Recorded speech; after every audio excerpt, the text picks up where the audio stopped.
Hello and welcome to World Talks here on TVP World. I'm your host Benjamin Lee, and please join me and my guest on this next interview. As Ukraine expands its wartime alliances, President Zelensky's mutually beneficial defense deal with Saudi Arabia raises key questions about arms cooperation, technology sharing, and access to global markets for Ukraine's fast-growing drone sector. At the same time, uncertainty over U.S. military aid and a widening budget gap are adding pressure at a critical moment. Joining us today on TVP World to discuss this is Mariia Ionova, Ukrainian MP and co-founder of the Ukrainian Women's Congress, an experienced lawmaker focused on Ukraine's international partnerships and reforms. Hello and welcome to TVP World. Thank you. Thank you for inviting me as also a representative of European Solidarity Faction. Thank you. Amazing. Now, Saudi Arabia's defense ministry recently has signed a memorandum with Ukraine's defense ministry regarding arrangements related to defense procurement. What does this defense deal with Saudi Arabia actually entail? First of all, I think that the topic, what is going on the Middle East, is now crucial for the global world. And of course, when we are talking about Ukraine, a Saudi visit is a good move because Ukrainian position in the Middle East must be strengthened to get more support and also counter Russian anti-Ukraine propaganda and actions, because I think that we have a common interest in boosting defense and military cooperation in the context of current crisis. Question is, and also I think that, for example, now inside our country, it's also about budget, because we have a deficit also of finance. And I think that for us now, to show that the roots are also really in Russia leadership, because we know that for all these years of full-scale invasion, 12 years of Russian aggression and 4 years of full-scale invasion. Let's be honest, last 4 years, Iran was a great partner to Russia Federation to supply all the weaponry to kill Ukrainians. And that is why, of course, I think that all such agreements, it's a step forward also to show to the Middle East that Ukraine is a reliable partner, and we know how the modern weapon works, and also to show our technologies and to strengthen also our internal military production and military industry. Right. You mentioned earlier that there is quite a deficit issue in Ukraine. Now, how serious is this current $52 billion budget deficit in more practical terms?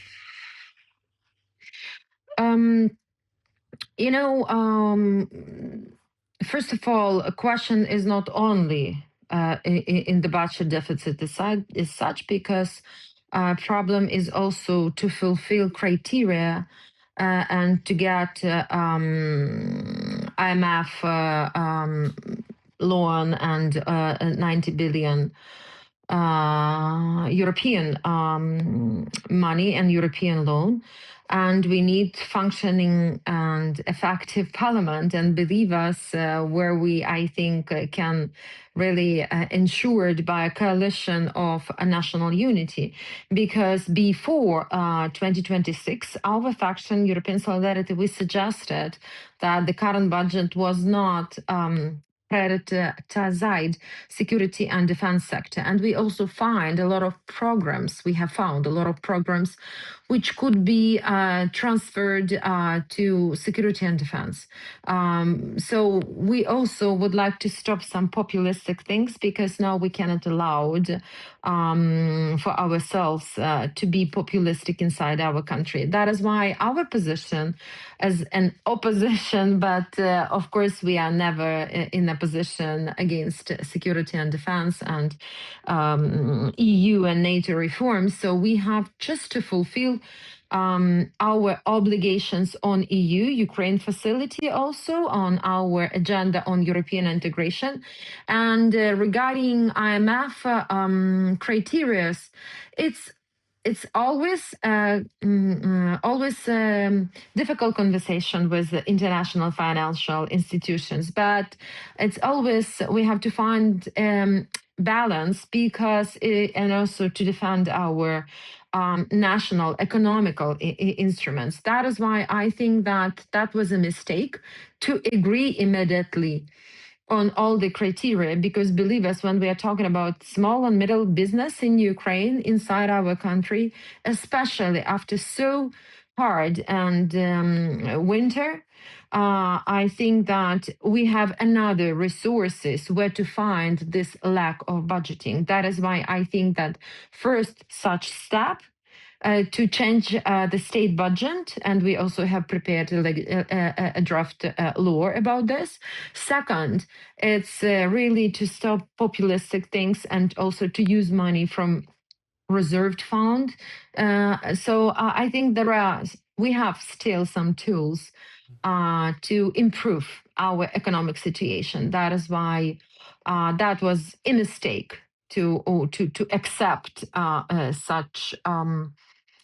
such conditionalities. Right. A lot of these reforms sounds are very sweeping, and of course is going to have an impact as well. But you mentioned possible tools being used to alleviate some of the stress and to cover some of the funding gap. What kind of tools, what kind of options does Ukraine realistically have to try to cover these gaps? First of all, I can tell you approximately, but for example, now the cabinet of ministry of Ukraine is saying that we are lack of 60 billion hryvnias, Ukrainian currency. But we have found such programs which we could take this money from these programs around 100 billion hryvnias. So it is possible. That is why believe me, I don't want to criticize our government, especially on our international partners, but we just have to do our job inside our country. And of course, we have to fulfill all the criteria on Ukraine facility and also our negotiation process, to open foundation cluster.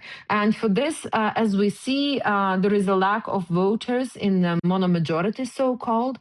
Unfortunately, in reality, there are no the majority, and that is why it's just time to create a new coalition among democratic factions in the parliament. There are such people, and not to unite, around the ministerial portfolios. No, we just have to be united on our common agenda and.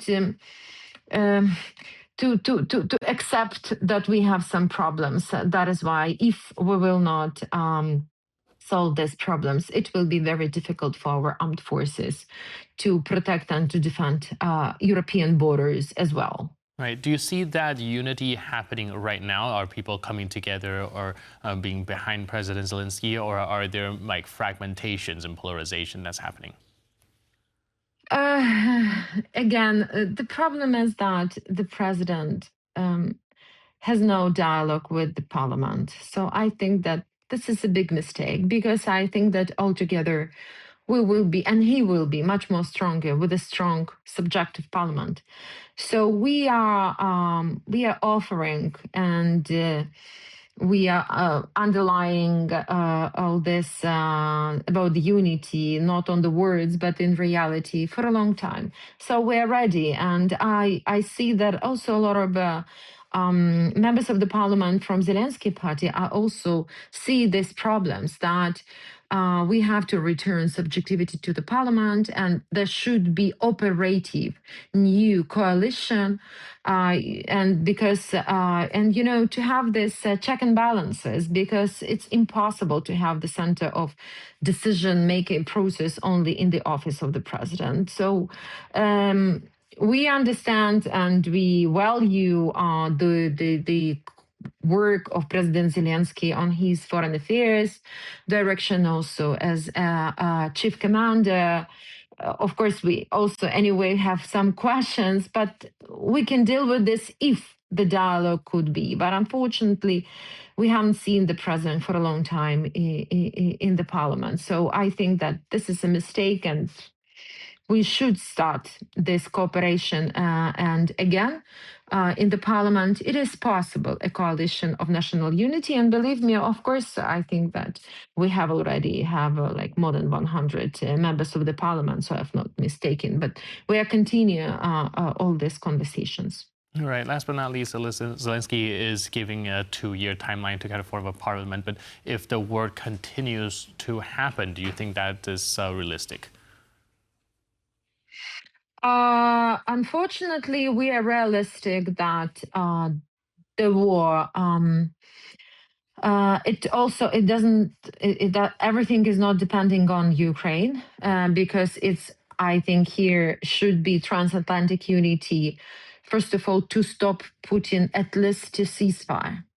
But we see that negotiations and also the situation in Iran has stopped some movements.